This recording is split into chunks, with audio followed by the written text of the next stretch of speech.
TV. Sementara itu, pemirsa, menjelang akhir tahun dan juga masa liburan sekolah, anak-anak diharapkan untuk mengisi waktu luangnya mereka dengan melakukan kegiatan yang positif.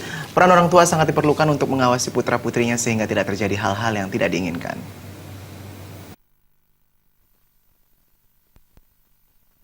Memasuki liburan sekolah, Natal dan Tahun Baru, anak-anak tentu harus diantisipasi agar tidak melakukan kegiatan yang mengarah ke hal negatif. Menyikapi hal tersebut, peran sekolah untuk memberikan pengarahan terhadap siswa dan orang tua murid tentu sangat diperlukan. Orang tua diberikan pengarahan agar selalu mengawasi kegiatan putra-putrinya selama liburan sekolah. Jangan sampai selama liburan sekolah ini akan terjadi hal-hal yang tidak diinginkan. Akademisi Pendidikan Iwayan Mendra meminta orang tua mengarahkan anak-anak selama liburan sekolah ini untuk melakukan kegiatan yang positif.